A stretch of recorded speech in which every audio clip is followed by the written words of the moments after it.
Salut à tous et bienvenue dans un nouvel épisode du Front Office. On se retrouve aujourd'hui pour commencer une micro-série des choses qu'on veut attendre, qu'on attend lors de la saison 2024. On va faire 3 parties ou 2 parties. On verra en fonction des disponibilités de chacun. Mais on va donner 5 choses qu'on a envie de regarder plus particulièrement lors de la saison qui arrive. Et pour cet épisode, je serai accompagné par PA. Salut PA, comment vas-tu? Salut Alex, bonjour à toutes et à tous. Écoute, ça va très bien. La saison se rapproche enfin, j'ai envie de dire. Donc là, voilà, on va parler de 5 choses qui nous hype un petit peu, qui nous intéressent, des choses qu'on va suivre, soit sur un joueur, une équipe ou une division en entièreté. C'est ça, les petites intrigues de la saison et ce qu'on va suivre. Comme d'habitude, mettez en commentaire ce que vous avez envie de suivre particulièrement lors de cette saison. Vous avez les commentaires à peu près partout qui sont disponibles, enfin, notamment sur Spotify et sur YouTube. Vous pouvez nous mettre un petit commentaire. Et quoi d'autre? Suivez-nous partout. Vous avez un lien en description, notamment du compte Twitter où vous avez tous les différents liens, mais twitter.com/le front office. Instagram le front office également, même si l'activité est un peu fébrile. YouTube .com/le front office et twitch.tv/le front office pour tous les lives. Vous avez pu voir récemment, on a mis 2 rediffusions de live avec la draft all time de l'attaque et de la défense où PA en faisait partie notamment. Voilà. Si vous voulez voir où George Kittle a été récupéré, vous allez voir cet épisode. N'hésitez pas à aller voter pour mes deux escouades, hein, évidemment. Je pense qu'on peut gagner des Super Bowls avec ce que j'ai drafté. Ouais, ouais, ouais, bien sûr. Évidemment. Évidemment. Ce que tu fais à l'amour, toi, de toute manière. Donc tout fonctionne. Bah écoute, C'est ça. on a 5 choses à dire chacun. Je te propose que je commence et ensuite on pourra faire chacun et alterner. Moi, la première chose qui m'intéresse cette saison de regarder, enfin, qui m'intrigue, c'est la nouvelle attaque des Chargers. Il y a eu beaucoup de départs. Eckler est parti, Keenan Allen est parti, Mike Williams est parti. Comment dire, le coach est parti. On a Harbaugh qui est arrivé en tant que head coach, qui a envie de qui a envie de courir. Pour ça, il s'est dit, je veux courir, je vais prendre Gus Edwards et J.K. Dobbins. Et tu te dis, oula, où ça va? Et certes avec des tackles qui sont très bons, mais je me pose un peu des questions de savoir ce que ces Chargers vont faire dans une division assez compliquée, même s'il y a les Broncos. Euh, voilà, je me pose des questions sur cette équipe. Je sais pas toi ce que t'en penses, mais moi en tout cas cette attaque Ugh, qu'est-ce que ça donne? Ouais, il a voulu changer beaucoup de choses, notre ami Arbo. Donc, déjà, en virant les deux receveurs stars. Ouais. C'est vrai, quand on regarde le corps de running back, après, Michigan, il avait un running back titulaire qui prenait 80 ou 90% des snaps. Donc là, peut-être qu'il va plutôt faire en comité. On en a rigolé pendant les bilans d'intersaison, mais il a pris beaucoup de joueurs des Ravens. Donc, on a un peu rigolé en disant que c'était les Los Angeles Ravens. Mais voilà, c'est vrai, quand tu regardes un petit peu la running back room et la receiver room, il y a des interrogations, parce que il y a eu des joueurs draftés, il y a eu des nouveaux joueurs, mais les joueurs un peu plus anciens et qui vont être titulaires, c'est Palmer et Shark. J'ai pas dans l'idée que ce soit des receveurs élites ou des receveurs qui vont pouvoir faire ne serait-ce que 1000-1200 yards cette année, quoi. Donc, je pense que Justin Herbert, il va pouvoir être un peu déchargé sur la partie passe pro, parce qu'ils vont beaucoup courir. Mais quand il va falloir viser, parce que le jeu de course sera arrêté par les adversaires, va falloir qu'il trouve des cibles. Et très rapidement, notre ami Ouais, Herbert. Ouais. assez d'accord avec toi. Assez d'accord avec toi là-dessus. Et c'est pas la seule attaque qu'on a envie de suivre, puisque toi, c'est une autre attaque que t'as envie de regarder. Mm. Ouais, j'étais un petit peu circonspect par la free agency des Cowboys, personnellement. Ils ont été, sur les 3-4 dernières années, toujours top 5, top 10 des meilleures attaques de NFL. Je me dis que cette année, c'est peut-être l'année de trop ou l'année où les Cowboys vont moins performer en attaque Et peut-être que la défense va aussi baisser de régime. Il y a eu pas mal de départs sur la ligne offensive. Alors après, qui ont été comblés quasiment pas du tout en free agency et un petit peu en draft. Mais en draft, c'est toujours pareil. Hein. C'est des joueurs qui vont être rookies, qui vont devoir apprendre. Il va y avoir Tyler Guyton qui va sûrement être titulaire. On ne sait pas ce qu'il va valoir jour 1 en NFL, donc peut-être que ça va prendre aussi du temps. Je me dis que dans une division qui est quand même très relevée encore cette année de leur côté, dans une NFC qui va être aussi relevée, bah, va pas falloir prendre de retard à l'allumage. Et quand je regarde le corps de running back room, c'est la même chose. Zeke Elliott, il a fait une relativement bonne saison l'année dernière, mais je pense que ses meilleures années sont maintenant derrière lui. Titans, plutôt pas mal avec Shoemaker, Ferguson, ça tient quand même la route. Receveur, Cooks, il a eu des envies d'ailleurs. CeeDee Lamb, il fait la tronche parce qu'il veut un nouveau contrat. Ouais, pour commencer une nouvelle année, tu souffles un petit peu, quoi. Et puis il y a toujours l'interrogation de Dak Prescott qui arrive en fin de contrat cette année. Ça, voilà, il y a des discussions. Jerry Jones, on ne sait pas trop ce qu'il va vouloir faire. Donc, ouais, je la sens pas du tout cette année des Cowboys. Je sais que c'est pas partagé auprès de mes collègues du front office. Certains sont un peu plus hauts par rapport aux Cowboys. Mais ouais, je me dis qu'ils ont sûrement laissé passer leur fenêtre de tir les années précédentes et que cette année va être un petit peu l'année de trop ou l'année de reconstruction avec des très gros guillemets. Je pense qu'ils seront quand même en positif. Mais attention au retard à l'allumage et à la saison un peu pourrie s'il y a une blessure qui arrive sur l'offense. Ouais, assez d'accord avec ça. Les Cowboys, c'est compliqué, surtout quand ton seul joueur, t'as pas envie de le payer. C'est, ouais, compliqué. Compliqué, vraiment. Puis, comme tu l'as dit, tu l'as très bien dit, hein, la fenêtre de tir, elle est partie. Là, ça y est, hein, c'est refermé. On a mis les volets, on a mis les rideaux, et je pense que là, ça risque d'être un peu compliqué d'aller chercher un petit peu plus dans cette situation actuelle des Cowboys sans une vraie reconstruction et un changement de coach et un changement de beaucoup de choses. Ouais, et puis il y a eu des changements aussi. Là, j'ai pas que de l'offense, mais en défense, il y a eu des joueurs qui sont partis et le coach défensif qui est aussi parti. Donc voilà, à voir. C'est vraiment toute une mayonnaise à refaire de leur côté. Et j'ai des grosses interrogations sur l'équipe et le bilan qu'ils vont avoir en fin de saison cette année. Ouais, assez d'accord. Assez d'accord. Ensuite, moi, la prochaine chose, il n'y a pas trop de transition pour ça, c'est un des seuls, mais bon, on va faire comme ça. Ce qui m'intéresse, c'est l'année 2 de Bryce Young, avec notamment le nouveau head coach. C'est Dave Canales, pas Doug Canales. Doug Canales, c'est un nouveau déguisement de Doug. Mais Dave Canales, ça m'intéresse de voir cette partie-là, de voir ce que ça va donner. Parce que je sais pas s'il était dans les meilleures conditions l'année dernière, notre ami Bryce Young. Et là, je pense qu'avec une meilleure ligne offensive, un autre choix de deux receveurs en plus, en Deontay Johnson et Leggett, peu importe ce qu'on pense de Leggett, tu l'as quand même pris au premier tour, donc il va devoir jouer. Ça plus Adam Thielen, je me dis que tu as beaucoup plus d'armes pour avancer. Et Canales, c'est Geno Smith, c'est Baker Mayfield sur les dernières saisons. Et je me dis, bah, il y a peut-être moyen qu'il y ait une révélation avec Bryce Young sur cette saison. Et toi, je sais que ça avance sur la chose que tu as envie de suivre, donc si tu as envie de t'en parler un petit peu plus, je vais te lancer dessus. C'est la NFC Sud. Ouais, pour rebondir sur les Panthers, je suis assez haut, moi, au contraire des Cowboys, par exemple. Je pense que cette année, ils vont faire une belle saison. Et effectivement, ça me pose une interrogation sur ce qu'on va appeler la bataille de la NFC Sud. Qui va remporter cette division des enfers? Est-ce que les Bucks vont reconfirmer? Est-ce que les Saints vont être une nouvelle fois solides? Est-ce que ça va enfin cliquer avec les Falcons? On en a un petit peu parlé déjà. Personnellement, je ne crois pas à un retour en forme dès la semaine 1 de Kirk Cousins, donc peut-être que ça va prendre aussi un petit peu de temps. Et puis la montée en puissance ou la montée de talent, on va dire, des Panthers. Donc pour moi, ça sera une belle division à suivre, pas forcément sur le talent intrinsèque de toutes ces équipes, mais parce que ça restera encore une division très indécise. Et pour le coup, je serais vraiment pas étonné que la décision se fasse sur la dernière semaine entre 3 équipes, peut-être même 4.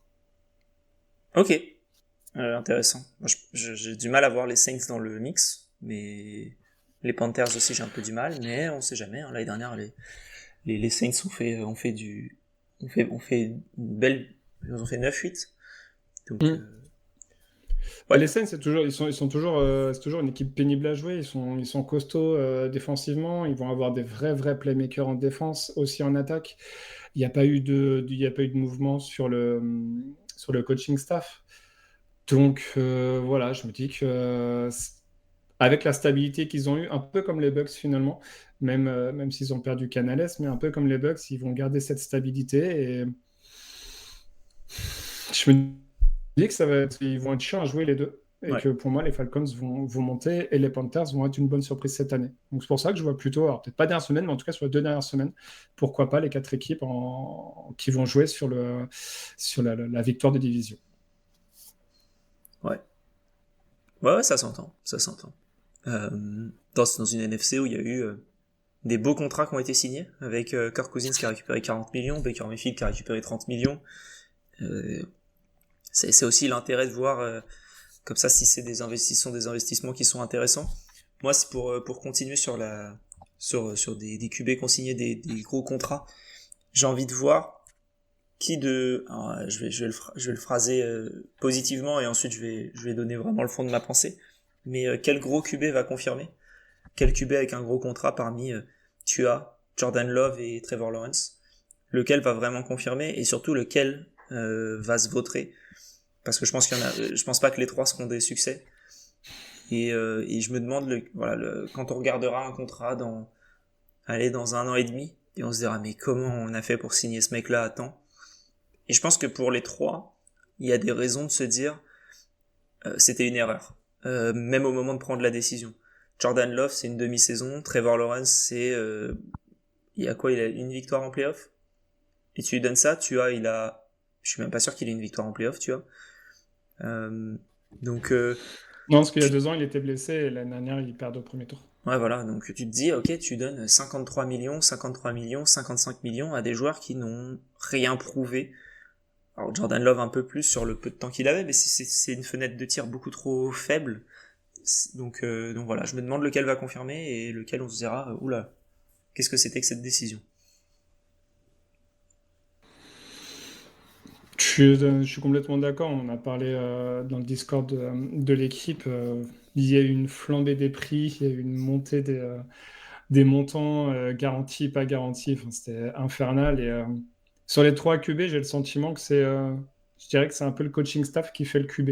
Je vais pas dire que c'est des QB de système, mais que dans une équipe un peu moins bien gérée, on va prendre l'exemple des Panthers par exemple de l'année dernière, bah, je vois aucun de ces 3 QB-là réussir à step up un peu l'équipe, quoi, à vraiment la porter sur ses épaules et à faire, bon, bah, au lieu d'avoir 2 ou 3 victoires, bah, j'arrive à en décrocher par mon talent en 3 ou 4 de plus. Vraiment, sur les 3, je vois pas plus de potentiel parce qu'il y a toute cette hype à l'université. Et je pense réellement qu'il a, on a vu sur des lancers qu'il a pu faire, il a quelque chose, il a forcément quelque chose, il faut juste réussir à trouver cette régularité, à ce qu'il soit bien. Pour les 2 autres, je demande encore à voir. Et autant Love, il a prouvé une demi-saison pour le coup, voilà, avec une équipe jeune. Autant tu as, je trouve le contrat vraiment énorme pour ce qu'il apporte à cette équipe. Mais, Ah, je vais pas te contredire.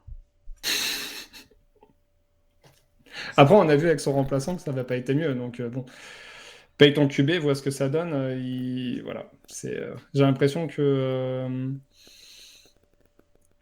son avenir chez les Dolphins dépend du même avenir que Hill et Waddle, quoi. Ça va être le trio, et si ça fonctionne pas, les 3 partiront. Peut-être que Waddle restera dans 3 4 ans. Mais pour moi, les 2 autres, si ça fonctionne pas, ils partiront et puis ils referont une nouvelle attaque autour de Waddle avec un nouveau QB et peut-être un deuxième receveur élite. Assez d'accord. Assez d'accord. Et on parlait de gros contrats, toi t'as envie de suivre un autre gros contrat. Qui a été signé il y a un tout petit peu plus de temps. Notre ami, ou pas ami d'ailleurs, Deshaun Watson. Je pense que pour lui, c'est l'année, quoi. Alors j'allais dire l'année ou jamais, pas vraiment, parce que quand on regarde son contrat, il est encore dans l'équipe pour au moins 3 ans, facile, hein, parce que C'est s'il garanti. décide de le couper, ouais, il a un contrat full garanti, donc s'il décide de le couper Même l'année prochaine, ça va coûter 136 millions aux Browns, donc c'est impossible. Donc ça serait 2027, grosso modo. S'ils le coupent en 2027, ça leur coûterait que 9 millions. Donc il est temps qu'il se réveille, il est temps qu'il confirme parce que les Browns en ont besoin en fait pour passer à l'étape supérieure, pour passer des tours de playoff, pour pas se faire sortir comme ils ont fait contre les Browns, contre les Texans pardon. Il faut qu'ils step up. C'est obligatoire pour l'équipe. Là, l'équipe a encore investi de nouveau cette année en prenant Jerry Jeudy en trade. Voilà, je pense que là, il commence à avoir une offense. On parlait des trois gros QB signés, Jordan Love, Tua et Lawrence. Et ben, je pense que tu mets un des trois dans cette équipe. Je pense sincèrement qu'actuellement, les Browns seraient meilleurs avec un des trois que le Watson qu'on a vu ces 2 dernières années. Ouais, même Jared Goff, dont on n'a pas parlé. Par exemple, ouais, c'est vrai qu'il... Bah, ces 4 QB-là sont des QB qui sont sur le terrain. Alors, tu vois, il a fait une année complète, c'était très bien. On va espérer que cette année et que les années prochaines, ça soit la même chose, évidemment. Mais Watson, il faut absolument qu'il règle ses soucis de blessure. Et puis qu'il se remette un petit peu la tête au football, parce que c'était quand même un très bon QB. Hein. On a tendance à l'oublier, mais chez les Texans, il avait fait des très très belles performances. Donc il est temps qu'il se réveille pour l'équipe, pour les Browns, parce que la défense va pas porter l'équipe encore pendant 5 ou 6 ans, quoi. Donc voilà, l'équipe est en place, il y a vraiment une base de talent phénoménale. On en a parlé justement sur la draft all-time. J'avais pris Joe Thomas, qui était sur la ligne offensive à l'époque. Clairement, c'était pas ce genre d'équipe qu'il avait, c'était pas ce genre de QB qu'il devait protéger. Donc voilà, ça fait 4-5 ans que ça travaille très très bien dans le front office des Browns. Il est temps qu'il remporte la division, qu'il passe 2-3 tours de playoff, qu'il fasse une finale de conf, qu'il fasse quelque chose, quoi, qu'il prouve, vraiment. Et ça dépendra, à mon avis, que de Watson. Je suis assez d'accord avec toi. Est-ce que j'ai envie de le voir réussir? Je pense pas. Mais est-ce que pour les Browns, ouais, ce serait bien de voir enfin le QB qu'ils ont acheté cher, très cher et trop cher. Et ça aurait pu faire peur parce que quand le contrat est signé, on se disait si ça fonctionne, Deshaun Watson, tous les contrats QB vont être garantis. Ouais. Et l'avantage que ça fonctionne pas, c'est que les contrats QB seront plus garantis à 100%. Ce sera, je pense, le seul et l'unique, à moins de retomber sur un Mahomes dans quelques années où tu peux lui garantir son contrat complètement. Je pense que le reste, ça risque d'être un peu compliqué. Autre gros contrat, et après on pourra parler d'autres choses. Mais moi, ce qui m'intéresse, c'est les Cardinals, beaucoup cette saison, avec une année complète de Kyler Murray, plus d'armes offensives, avec notamment Marvin Harrison qui m'intéresse énormément en tant que rookie. Il y avait pas depuis Ja'Marr Chase, il n'y a pas eu une hype autour d'un receveur, je trouve, aussi grande que Marvin Harrison. Et ça m'intéresse beaucoup.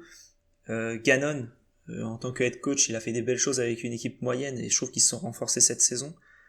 Donc cette franchise des Cardinals dans une division assez... Elle est homogène et hétérogène à la fois, j'ai l'impression, cette division avec les Niners, les Rams et les Seahawks, où t'as les Rams et les Niners dans une espèce de continuité au niveau du coaching notamment, même si t'as eu beaucoup de pertes au niveau des Rams, mais que aux Niners ça reste beaucoup. Et t'as 2 jeux qui sont totalement différents, aux Seahawks ça a changé de coach encore. Je pense qu'il y a la place de faire quelque chose pour ces Cardinals. La question c'est est-ce qu'ils seront capables, est-ce qu'ils auront le talent pour. Mais ça m'intéresse beaucoup. Ces Cardinals m'intéressent beaucoup cette saison. Ouais, je suis beaucoup moins épais que toi, mais j'ai bien aimé leur free agency quand même. Avec l'émission que vous aviez fait sur eux, ça avait été plutôt positif quand même sur la free agency et la draft. Ils avaient beaucoup de choix de draft. Donc à voir, c'est une équipe qui est forcément en reconstruction. Est-ce que la question que je me pose pour eux, est-ce que l'année dernière c'était pas une année où beaucoup de choses cliquaient parce qu'il y avait eu un nouveau coach, parce que le message passait bien et qu'ils ont vraiment performé l'année dernière, même en finissant à 4-13 ou 4-12. Est-ce que cette année, finalement, ils vont pas refaire que 4 ou 5 victoires, quoi. Mais après, voilà, je pense qu'on a tendance aussi à oublier le talent de Murray, hein, qui les a quand même emmenés en playoff une année. On a vu aussi le joueur sur le terrain l'année dernière, et ouais, c'est un vrai bon QB. qui mérite ou pas son contrat. En tout cas, voilà, c'est une vraie plus-value qu'ils vont avoir normalement pour toute la saison. Donc à voir. Mais c'est vrai qu'ils sont dans une division où pas facile de jouer avec des très très grosses défenses. Ouais. Même si les Seahawks ont tendance à se faire ouvrir, ils ont un head coach défensif maintenant. Les Rams, les Niners, ouais. C'est pas évident, mais voilà, j'ai bien aimé les renforcements sur la ligne offensive qu'ils ont fait. J'ai bien aimé Zay Jones, moi j'aime beaucoup, et je trouve que ça va être très bien dans cette équipe-là. Donc voilà, il y a pas mal de choses qui m'intéressent et c'est pour ça que j'aime bien. On a parlé beaucoup de gros contrats QB, il y a d'autres manières de gérer sa franchise, hein. On peut passer également par la draft avant de les payer. Et toi, c'est un peu ça qui t'intéresse, PA? Ouais, sur plusieurs émissions, je dis que au-delà d'une équipe que j'affectionnais, ce que j'adore, c'est la NFL en entièreté et les drafts et les nouveaux joueurs. Donc moi, je suis assez hypé de voir les 6 QB qui ont été draftés au premier tour cette année. Voir qui va starter Day One, voir ceux qui vont intégrer l'équipe en cours de saison. Peut-être que certains seront benchés pour toute la saison pour apprendre parce qu'ils sont un petit peu, à polir. Donc voilà, j'ai repris la liste des 6. Je pense que Caleb Williams a été annoncé, il sera QB starter Day One. Donc tant mieux. Il a fait. Là, en plus, on peut aussi s'appuyer sur des images réelles alors, avec des équipes BSC. Mais voilà, il a fait plutôt un bon premier match, une belle impression. En fait, il a montré le talent qu'on lui connaissait, c'est-à-dire qu'il est mobile dans la poche. Il sait aussi faire des jeux un petit peu off-schéma, c'est-à-dire qu'il va improviser. Donc voilà, à voir si ça peut être transposable en NFL sur toute une saison, comme peut le faire parfois Mahomes. Mais c'est intéressant à voir et voilà, on va voir si les Bears vont réussir à prendre la quintessence de son talent. Deuxième, Jayden Daniels, j'ai l'impression qu'il a été aussi confirmé QB1, je crois, par Ouais, Dan je Quinn. pense. Sur une de ses premières passes, il fait une petite bombinette de 40 yards qui arrive parfaitement dans les mains du receveur. Et là, tu te dis, ok, c'est donc ce type de joueur qu'ils ont drafté. Très bien. Euh, le seul problème qui était ressorti sur Jayden Daniels, c'est qu'il avait un peu explosé sur le tard et qu'il était un petit peu âgé. On va rappeler qu'il y a un autre QB qui a été pris il y a quelques années, il y a 3 ans, 4, c'était pendant la période Covid, qui jouait aussi à LSU, qui était Joe Burrow, qui avait aussi explosé sur le tard, qui a fait une voire 2 grosses saisons avec LSU, et on voit le talent qu'il a sur le terrain. Eh ben, écoute, on va espérer aux Commanders d'avoir le même type de joueur, mais voilà, quand tu vois ses premiers lancers et la confiance qu'il pouvait avoir, je me dis que ouais, ils tiennent peut-être un vrai très très bon QB, donc hâte de le voir sur le terrain. Drake May, bon, on n'en a pas vu grand-chose. Il a fait une série de 7 snaps et puis après, il a pu retourner couper les citrons et boire du Powerade. Donc on va voir pour le suivre un petit peu plus assidûment. Évidemment, sur les training camps, on voit qu'il y a une vraie progression de sa part. Et même sur les 7 snaps qu'il a pu faire, il y avait aussi des progressions, parce qu'il y a un problème avec lui sur le footwork.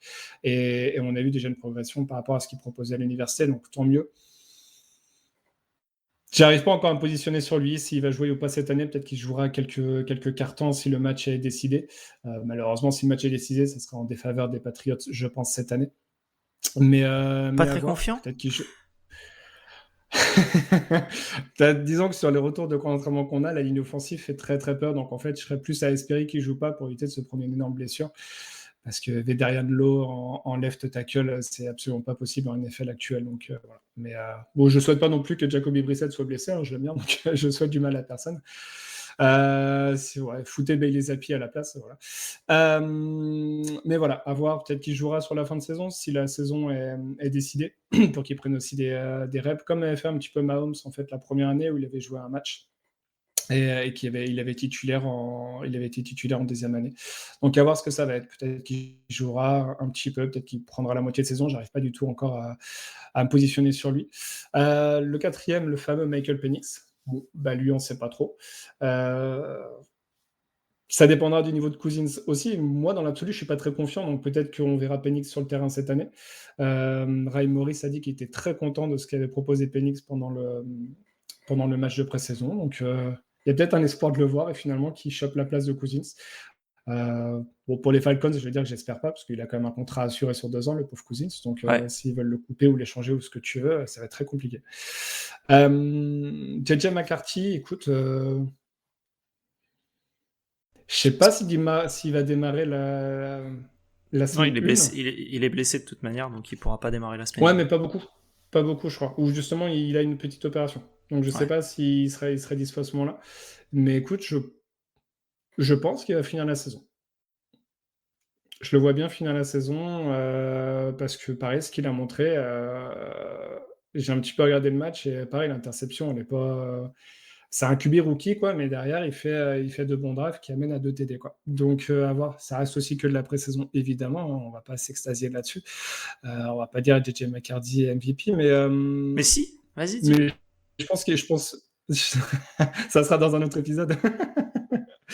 Mais je pense qu'il finit la saison. Il la commence pas, c'est Darnold qui va commencer, mais je pense qu'il a fini clairement. Et chez les Broncos, bah écoute, il y a des vraies chances que Bonix commence la saison et il la finisse aussi sans blessure, quoi. Sidam et Zach Wilson, voilà quoi. Voilà, s'il arrive à montrer vraiment que ce mec-là a du talent, que ses lectures sont bonnes et tout ce que tu veux, et bah pour moi, il peut être starter week 1. Et pour le coup, j'ai regardé le match des Broncos. L'interception, c'est vraiment pas pour lui, c'est notre ami Samaji Piran qui a des briques à la place des mains, qui jongle le ballon. Regardez-le, le mec, je te jure, il jongle pendant 4-5 fois. Bah oui, bah à un moment donné, mets la balle par terre en fait, parce que tu sais qu'il va y avoir un lanceur qui va te la prendre, et c'est ce qui s'est passé. Et un autre où il y a eu une presque interception, mais pour le coup, c'était un blitz qui était annoncé, et tu le vois en faire, tu le vois faire. Ça dure une seconde et demie à peu près. Et il va faire 3 lectures sur ce laps de temps. Et là, je me suis dit, ok, donc le mec, il a quand même il a quand même un petit talent parce que sur les QB rookies, à les premières, voire deuxième lecture pour s'assurer du truc et tout, là, tu vois vraiment sa tête qui fait ces 3 lectures. Il voit le blitz arriver, il balance une saucisse qui est presque interceptée. Donc, c'est des erreurs de rookie et c'est normal. Mais je me dis que, ouais, il a quelque chose. Et peut-être que les Broncos, ils ont peut-être toucher le jackpot en le prenant en 12, quoi. Donc j'ai hâte de le voir lui, ouais, effectivement, et McCarthy sur ce que les deux ont montré. Je dis les deux parce que c'est ceux qui ont été pris le plus tardivement à la draft, sur le premier tour en tout cas. Mais j'ai hâte de voir s'ils vont faire des matchs avec leur équipe et ce que ça va donner, ouais. Historiquement, quand tu prends un QB en 12, c'est pas le 6e meilleur QB, quoi. Donc ouais, ça reste un QB premier tour. Mm. Pour un peu aller dans ton sens, je pense que Williams et Daniels vont commencer la saison. Je pense que Bonix va commencer la saison parce que la concurrence elle est trop faible. Drake May, je sais pas s'il joue cette saison, et je pense pas. Je pense qu'il va pas jouer. Je pense qu'il va apprendre plus et il va faire un red shirt et ce sera pas nécessairement une mauvaise idée. McCarthy, je pense qu'il jouera pas, à moins que Darnold se pète. Encore une fois, hein, c'est sans blessure du QB Ouais, starter. ouais. Hein. Et le dernier que j'oublie, Penny. c'est Penix, non. Penix, je ne vois pas jouer. Penix, je pense que même si Cousins se blesse, ce sera Ineki qui jouera. Ok. Je pense que Penix, ils vont le garder dans le formol une année et voir un peu ce que ça donne plus tard, mais voilà, je pense que c'est un projet. Alors un projet à 24 ou 25 ans, je sais plus, mais c'est un peu bizarre, mais bon, c'est comme ça. C'est comme ça. Et bah du coup, ça me fait une petite transition parce que moi, ce qui m'intéresse aussi, la dernière chose qui m'intéresse, c'est un des QB dont tu as parlé, mais c'est surtout l'équipe de manière générale, c'est les Commanders qui ont changé tout le coaching staff après avoir changé de propriétaire. Les saisons, il y a quelques saisons, ils ont changé un peu ils ont changé le nom. Et un peu ce qui restait de cette franchise des Redskins, c'était Ron Rivera. Et là, ça y est, il est plus là. Ron Rivera, moi j'ai énormément de mal. Je pense qu'il a fait sa carrière sur le dos de Cam Newton et derrière il a un poste. Honnêtement, hein, moi c'est incompréhensible qu'il avait toujours un poste pendant aussi longtemps. Quand on voit un peu comment les QB bougent, les coachs bougent dans cette ligue. Donc là, je suis très intéressé par voir ça. Je suis un peu triste que ce soit Dan Quinn. Parce que pour moi c'est voilà quoi, tu fais pas non plus un changement fou, mais t'amènes quand même quelque chose de stable, on va dire, en Dan Quinn. Du mal avec Cliff Kingsbury, mais je pense que c'était surtout en tant que head coach. J'ai hâte de le voir en tant qu'offensive coordinator dans la ligue, qu'il a jamais réellement eu le temps d'être. Donc ça m'intéresse. Et évidemment Jaden Daniels, parce qu'au niveau de l'attaque ça m'intéresse beaucoup. Et je pense que ça peut faire quelque chose de bien. Et voilà quoi. Si le mec c'est bon et qu'il arrive à lancer des grosses saucisses devant et que ça fasse des touchdowns lourds, je pense que Ron Rivera aurait dit bon c'est bon t'as fait ta passe. Ça aurait pu être une interception dans 32% des cas et donc du coup maintenant tu vas juste courir et on va faire courir toute l'équipe. Donc je pense qu'il y aura peut-être un peu plus de tu vois de lancer universitaire on va dire avec Kingsbury et ça m'intéresse un peu. Je pense que ça va être un peu plus sympa à avoir joué que les années précédentes. Voilà. Ouais, 100% d'accord. C'est juste retourner écouter l'émission qu'on avait fait avec Ryan de France LSU qui suit les Commanders. La principale inquiétude, ça va être sur la ligne offensive, mais après l'équipe, voilà, on a hâte de voir ce que ça va donner sans la momie Ron Rivera. Ron Rivera. Au fond de la rivière. Riviera, c'est le stade, c'est le stade, c'est le stade de Nice. L'Alliance Ron Rivera. Top, on a parlé de QB avec des gros contrats. On a parlé de QB rookie. Et toi, là, maintenant, on passe une année de plus pour ton dernier point. Ouais, j'ai fini en positif. Je me pose la question des Texans de cette année. Est-ce que ça serait pas les nouveaux Bengals? Alors, les nouveaux Bengals, au moment où Burrow, enfin, en tout cas, où l'époque Burrow, où ils font 2 finales de conférence 2 années de suite. L'avantage qu'ils ont eu, c'est qu'ils ont pu voir Stroud toute une année, là où pour les Bengals, Burrow s'était blessé à la 5e ou 6e semaine sur son année rookie, ce qui leur avait permis de prendre derrière au 6e choix, 7e, 6e, Ja'Marr Chase. Donc, les Texans, ils n'ont pas eu cette possibilité-là de prendre un receveur très haut de la draft parce qu'ils ont tradé, ils ont pris Stephen Diggs. Je trouve leur intersaison hyper bien construite. Ils ont donné des gros contrats à des joueurs qui vont avoir un impact direct en défense ou en attaque. Pour moi, ils vont pas du tout s'écrouler. Pour moi, justement, ils vont confirmer. C'est une équipe qui doit maintenant taper ses adversaires de 10-15 points, qui doivent s'imposer sur le terrain. Quand on regarde l'équipe actuellement, la ligne offensive est très solide. Le corps de receveur est excellent. Diggs, Dale, Collins. Ils ont rajouté un running back avec Mixon, Stroud toujours présent. Tyden, c'est plutôt costaud. Ils ont rajouté du monde sur la ligne défensive avec Daniel Hunter. Deuxième rideau, troisième rideau, ça reste très bon. Ils ont fait aussi des paris avec des corners qui avaient été pris haut à la draft. Ils vont essayer de les relancer. Si ça ne fonctionne pas, tant pis. Ils sont payés 2 ou 3 millions. Ils ont tenté des choses. Ils ont solidifié des grosses bases. Du coup, le rookie défensif de l'année dernière, Will Anderson, il va être épaulé aussi sur la ligne défensive. Franchement, je les vois très haut cette année, très très haut. Et pour moi, sur les 2-3 prochaines années, pendant le contrat rookie de Stroud, ils vont blinder tout ce qu'il y a autour et ils vont performer de fou. Donc, j'anticipe sur une autre émission, mais écoute, je verrai bien Stroud MVP cette année.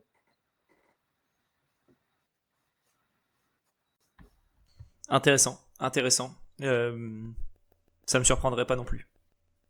Stroud MVP, c'est pas le joueur que j'ai en tant que MVP, mais pourquoi pas. Pourquoi pas. C'est effectivement, hein, la comparaison est bonne. Moi, les Texans, pour moi, c'est un peu ces franchises-là qui sont sympas à voir jouer d'abord et qui réussissent pas. Ensuite, ils prennent un bon QB où il y a un truc qui clique. Ils ont fait QB coach la même année et forcément, ça fonctionne. Là, ils font des bons moves à cette intersaison. Leur intersaison, elle n'est pas parfaite parce que c'est dur de dire parfait, mais franchement, c'est assez proche. Donc, ouais, non, c'est intéressant. À espérer juste qu'ils se plantent pas parce qu'il y a trop de changements d'un coup. Je pense pas, mais voilà, je trouve ça assez intéressant. Je trouve en plus la construction, parce que Diggs, j'ai l'impression qu'il est toujours un peu conflictuel quand on regarde ce qu'a pu dire Josh Allen depuis en disant qu'il n'a pas lui manqué, que c'était juste un collègue de travail, tout ce que tu veux. Après, sur le terrain, il a quand même performé et j'aime bien la construction parce qu'il est complémentaire de Collins et de Dell. Il va apporter vraiment cette possibilité sur sur les, comment dire, les mi-parcours. Dell, il va rester dans le slot, Diggs un peu sur le côté intermédiaire et Collins beaucoup plus en profondeur. Et c'est vraiment cet aspect-là, cette construction-là et cette complémentarité-là des trois, on va dire, receveurs stars qui moi, m'amène à dire que ouais, cette année, ça peut aller très très loin pour les Texans. Et voilà, ils n'ont pas bougé. Le coach offensif est resté le même. Je les vois aller haut. Ouais. J'ai énormément confiance en eux. Et puis j'aime bien des équipes aussi qui sont vraiment fond de tableau, qui arrivent à se reconstruire sur 2-3 ans intelligemment à la draft, à la free agency, sans forcément craquer des billets pour rien. Et bah écoute, J'aime bien, c'est mon côté effectivement cœur de la NFL. Amoureux du beau jeu. C'est ça, pour la beauté du geste. C'est ça. Top. Et ben ça va conclure cet épisode avec les choses qu'on a envie de suivre. Encore une fois, je vous rappelle, n'hésitez pas à nous dire vous ce que vous avez envie de suivre lors de cette saison particulièrement, en plus de votre équipe, on va dire. Donc n'hésitez pas, on aura un autre épisode, on verra, ou deux, avec comment dire, Anto, Doug, GG, peut-être Trey également. Donc voilà, c'est l'idée de voir un peu ce que nous on a envie de suivre et pour un peu vous donner d'autres axes que juste telle équipe va être meilleure que d'autres, mais voir un peu plus. En tout cas, c'est ce qu'on essaye de faire. Donc merci d'avoir écouté cet épisode. PA, merci d'avoir fait l'épisode avec moi, c'était cool. Avec plaisir. Et puis ben, on se retrouve dans quelques jours pour un nouvel épisode, encore une fois, avec la saison qui approche à grands pas. Donc voilà, merci de nous suivre, ça fait plaisir. Et n'hésitez pas à vous abonner, à mettre une petite revue et de mettre un petit commentaire, nous suivre sur les réseaux, donc Twitter, YouTube, Insta, Twitch, / le front office, partout. Donc n'hésitez pas à nous suivre là-dessus. Je vous souhaite du coup à tous une bonne journée, bonne fin de journée ou bonne soirée en fonction de l'heure à laquelle vous écoutez l'épisode. Et vive le football!